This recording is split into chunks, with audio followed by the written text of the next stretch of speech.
So Willem Dafoe, bit of context for Willem Dafoe. I mean, everyone knows who he is. He was in Platoon. He started off as a kind of performance artist in the, what was it called? The Worcester Group or something? Yeah. In New York, a performance group. There's a great video of him waving his willy around. He has a notoriously large penis, apparently. It's a kind of well-held sort of factoid in Hollywood. That I mean, there's video evidence of it. It's not like some kind of sort of apocryphal penis. He's an interesting actor. You know, a genuinely interesting actor, an actor who has some level of kind of. He's an enormous physical presence. Yeah, extremely distinctive, and I think he is sort of, I guess, more intellectually committed to and involved in the projects than some actors are. This project is it's a film all set in one location, basically, the luxury flat of a collector who is never sort of seen properly in the diegesis of the film. He's away. He's a luxury art collector.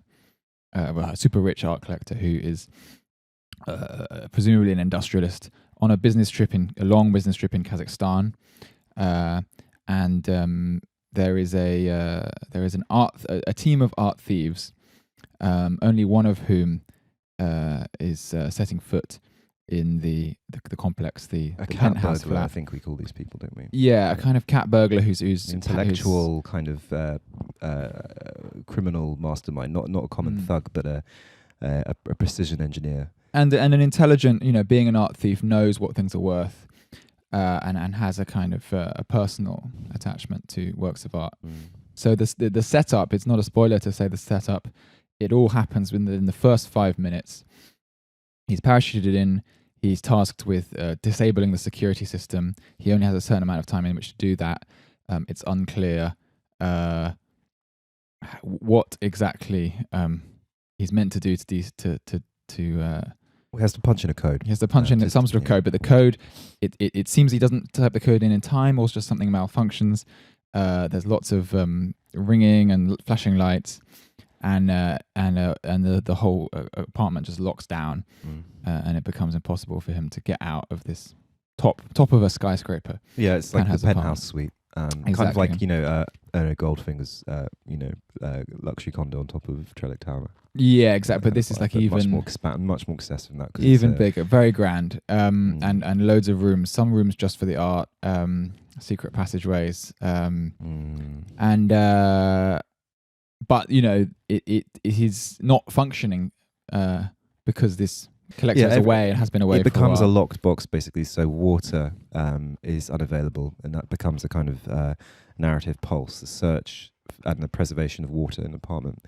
It means that plumbing fails, and what also happens so it's not so much that the system shuts down as it malfunctions, I think. So it means that the heating in in this luxury condominium constantly kind of, or like a wave, swells between immense heat and like a sine wave going from and cold, going basically. up to 40 and then down to sort of nothing.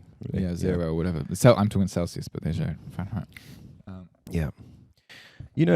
It's an interesting film because it bears some perhaps unintended relationship with with reality. The Sydney Sweeney film, in terms of a chamber piece in a very literal way, revolving around one character. Yeah, one character in one space, or largely one space. And I think it's interesting also that it had this kind of this thread that kind of connected it with a very, very early Willem Dafoe piece, which listeners may or may not be aware of, which is actually a James Benning and Burt Barr film called Oh Panama, in which Willem Dafoe, who's then a very young man, kind of is in a feverish delirium of illness inside a blue apartment. And so for much of that short film, it's about 25 minutes or so. Oh wow, I didn't know about this film. Variously see him. Yeah, it's an incredible piece of. It's Benning's only a good special feature for the Blu-ray of this. 100%. Yeah, but it's Benning's only sort of conventional dramatic work in 40 years of making films. But the interesting about it is we see Willem Dafoe go through various states of agitation, sickness, fever, and dreaming. There's dream sequences, and so that does kind of play a feverish role in this film as well. So I imagine like Willem Dafoe, and it might this is clearly it feels like a piece written for Willem Dafoe, and I wonder that must have been in the mix in the water when North on Evers, it's called. What is? Oh, Panama is the film. okay, yeah. sorry. There's another one he did called North on Evers, as you were. Yeah, so I wonder if that was, part of a, it must have been in his mind doing this. And the difference between his body then, he was youthful, very young, very live. And here we see as much focus on his kind of wrinkled, slightly geriatric skin, his taut skin pulled over bones, the kind of the grotesqueness of a body that can't function properly because this apartment, which is supposed to be a place of immense luxury and ease and comfort, is actually becomes one of pain and torture almost, and madness. And so that is very much reflected in his body, because he speaks very little in this film, because there's no one to speak with. Yeah, it's there is a connection to the outside world through this CCTV. I mean, there are sort of animals, like there's a fish tank and there's a pigeon sort of caught in the during the scuffle, where the apartment locks down, and this pigeon is caught in the space between the glass and the netting, but somehow I'm not quite sure. But so there are these kind of creature comforts or discomforts that surround him. But there's this one connection to the rest of the apartment suite, which is dutifully vacuumed and concierged 24/7, and somehow through the TV he's able to a sort of flickering TV that's kind of suffered some water damage.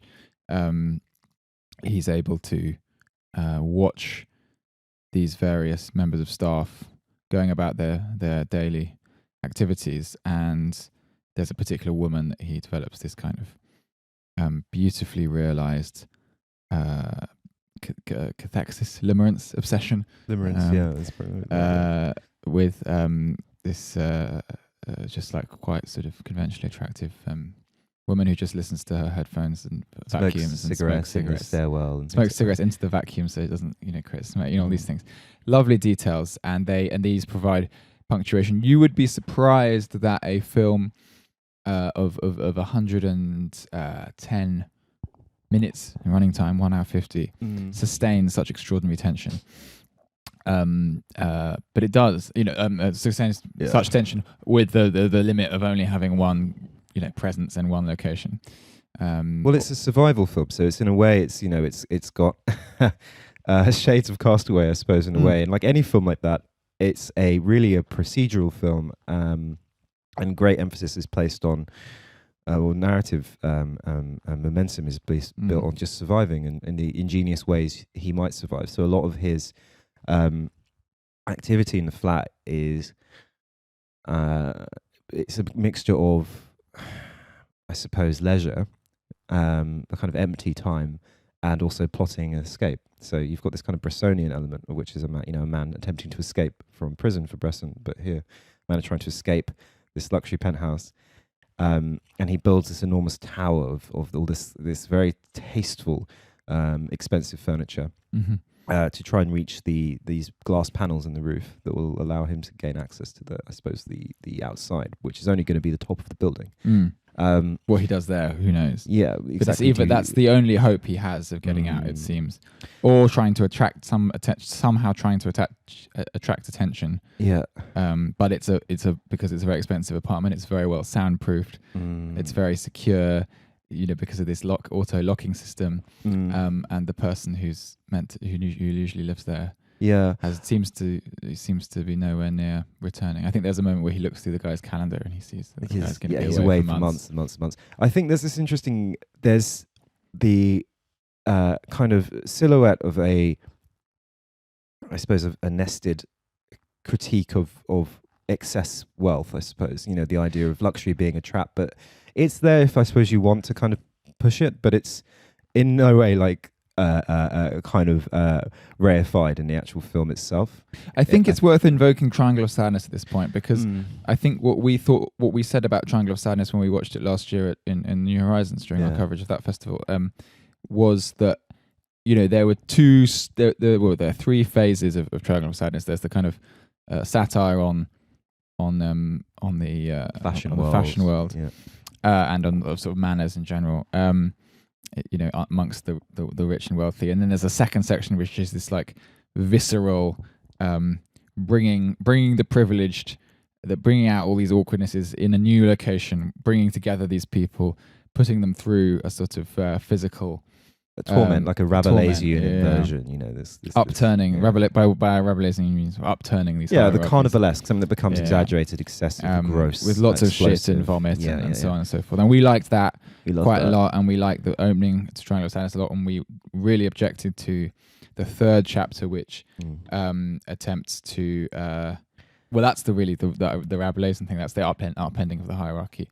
And it feels at that point more didactic, and it's trying to sort of make some sort of point about human nature or whatever. At that point, I think Triangle of Sadness became very clumsy by that point. Becomes very clumsy, perhaps. And sort of tries to is thinking more about its audience's identity than thinking about its audience's like gut, heart and immediate reaction, immediate aesthetic instincts of the audience. And I think this film leans much more towards those immediate aesthetic instincts because it's quite formally well crafted. It as you say, it's a procedural film. It works very much with all these devices to do with trying to whittle bits of wood, trying to slide things through things, trying to set fire to things, to make things to get fire alarm, deconstructing the apartment in order to turn it against itself, and each one of these attempts changes the space in a new way, and creates this huge tension for us. Obviously we're rooting for him, obviously we want him to be able to get out of it, and yet the constantly watching this transformation and this not only the space become an artwork, well, it's already full of artworks, but then becomes a new artwork, and he creates these artworks. He also becomes an artist. He also does this rant about his daughter being fed chicken every day. I don't know if this is from a childhood memory or his performance art or something, but it felt very like Willem Dafoe really like deep digging into his own sort of depths. Well, he also draws murals on the wall. Yeah, exactly. So that it becomes a kind of outsider or art brew installation within this house. Like you said, it kind of takes these tasteful pieces of speculatively bought blue chip art, as it were, and then creates a new composition out of them. And I think actually the interesting thing about in terms of the actual art that is within this apartment, I think there's a pointedness in the curation of it, and maybe if George had seen it and was here, we could probably talk more articulately about it. But my awareness is that the furniture and the design was not the obvious stuff, where you might expect like Marcel Breuer and people like that, and Gropius, and little pieces of furniture that are like conventionally associated with great wealth. These pieces were a bit more anonymous. And the same goes for the art. Some of it was kind of recognizable, a lot of it wasn't. And the key thing was, typically with these films where we Egon Schiele being the main. Yeah, Egon Schiele, who's an unusual choice for the, you might expect it to be a Manet or a Pissarro or something, or a Goya as the kind of the choice artistic headpiece. I mean, Schiele begins to represent or to foreshadow his emaciated physical state and his kind of like tortured. Yeah, you're right. state. Actually, kind of that kind of veiny, bony, crackling nature of Schiele's nude portraits. And I think there's also some kind of there's like a kind of Viking burial hidden within the apartment through the secret chamber, where he believes it's a body at first, but it turns out it's a sort of a lifelike rubber effigy of a man laying on a slab in this very strangely lit room, which he then kind of squeezes and realizes it's not real. So there will be moments like that which trigger a kind of a response from certain audiences. Kind of, I hesitate to call them Philistines. I'm not a huge fan of contemporary art myself. I've kind of run the gamut of that world as much as I want to run through. But there are, I do take art seriously, and obviously there are sort of little gags in this film that sort of some audiences will take as a kind of mockery of.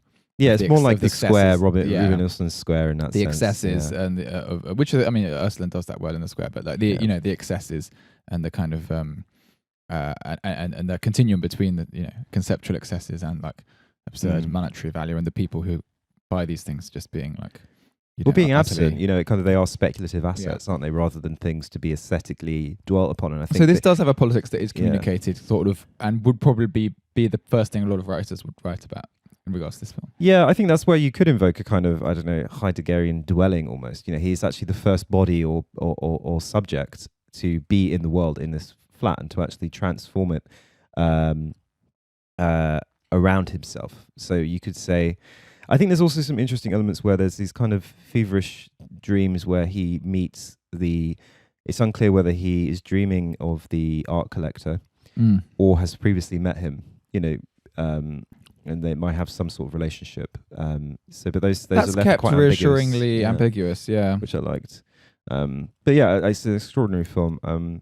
I think it's been one of the standout, and I think we saw it this morning very early, both being extraordinarily hungover, and it cast quite a powerful spell over both of us. I think. I'm extremely reticent to invoke lived experience, as listeners of the pod will know, but we were death warmed up this morning. We had about 3 hours sleep maximum, and we'd sort of Margareta von trotted out of our horrible Airbnb, moldy Airbnb apartment into this to the quite nice cinema in Potsdamer Platz, and we were just I had quite a visceral sort of feeling immediately as soon as the film began, and I was quite glad actually to watch something where I could just be carried by like my own flinching and sighing and hyperventilating.